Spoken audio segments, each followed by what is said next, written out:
दरिया जे हिकिड़े पासे खां ठठींगन जो ॻोठ हुयो, ॿिए पासे खां टोटरी रहंदा हुया। ठठींगन राति जी ऊंदाई में दरिया पार करे टोटरनि जा घोड़ा काए हलिया विया। सुबुह जो जॾहिं घोड़ा हुननि न ॾिठा त टोटरनि सोचियो शायदि कोई पंहिंजो ई माण्हू काए वियो हूंदो, ॼाण आयो। इंतज़ार कंदे कंदे कंदे हिकु ॿ ॾींहं गुज़री वियो ऐं टोटरनि खे यकीन थियो त असांजा घोड़ा ग़ाइब आहे। हिकु घिटी जॾहिं ॿी घिटी में टोटरनि जे सरदार जो घर हुयो, सुबुह जो न्यापे लाइ माण्हू मोकिलियण शाम ताईं उहो उते पहुतो। जीअं उनखे न्यापो मिलियो, सरदार सुतत ई सुतत अचण में उन पाण 3-4 ॾींहं लॻाए।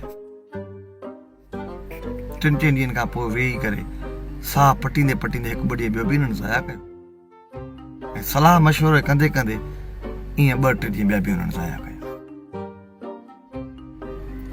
इमरजेंसी लॻल हुई सॼे ॻोठ में।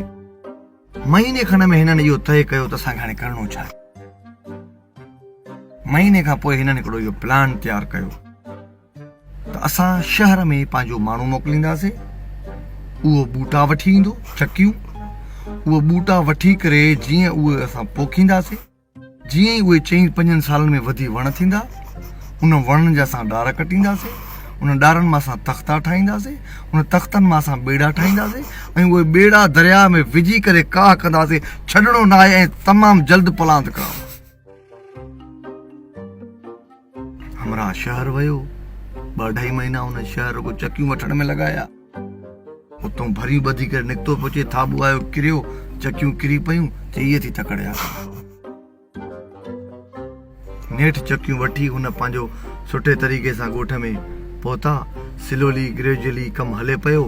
पंहिंजो हुननि जो प्लान सफ़र सुस्ती सही पर हलंदो रहेनि पियो। ही लॻा पिया सभु ॻोठ वारा, छॾिणो न आहे ऐं तमामु जल्द पलांत करणो। तमामु जल्द पलांत में लॻा पिया। होॾां काफ़ी महीना गुज़रण खां पोइ ठठींगन सोचियो त जंहिंजा घोड़ा काए आया आहियूं, हिन वक़्त ताईं असां ते जवाबी कार्रवाई न थी आहे, ख़ामोशी लॻी पई आहे। हिकिड़ो वहम, हिकिड़ो ख़ौफ़ वेठो हुननि खे। हुननि राति जी ऊंदाई में पंहिंजो माण्हू मोकिलियो जासूसी करण जे लाइ। हुन माण्हूअ रेकी कई, बाक़ाइदे मुआइनो कयो त हिननि जो प्लान छा आहे। हुन ॾिठो त चकियूं हणनि था, हे इंतज़ारु कंदा, इहे वण थींदा, पोइ इहे हिननि जा ॾार कटींदा, तख़्ता ठाहींदा, ॿेड़ा ठाहींदा, पोइ असां ते काह कंदा। इहा सॼी रेकी करण खां पोइ ठठींगन जे सरदार वटि वॾो जरगो लॻो। उते वेही हुन जासूस ॿुधायो त साईं हुननि जो वॾो प्लान अथव, हो वण था पोखनि, इहे वॾा थींदव, उन्हनि जा ॾार कटींदा, तख़्ता ठाहींदा, ॿेड़ा ठाहींदा, पोइ उन ॿेड़नि ते सॼो जो सॼो ॻोठ हुननि जो असां ते काह कंदो। ठठींगन जे सरदार जीअं इहा ॻाल्हि ॿुधी, घबराए करे चयईं त सुभाणे खां पोइ खून ख़राब न थी पए, घोड़ा वापसि कयो। घोड़ा वापसि कयनि।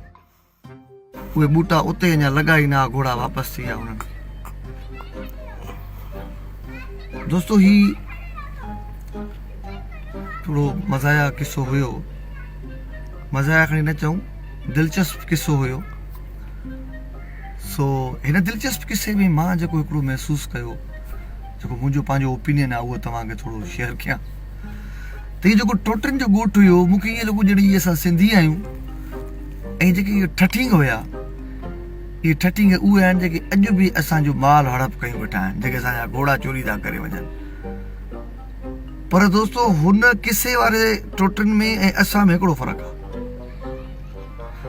किसे वारनि टोटरनि वटि हिकिड़ो प्लान हुयो, बूटा पोखण, वधी वण थियण, ॾार कटण, तख़्ता ठाहिण, ॿेड़ा ठाहिण ऐं काह करण।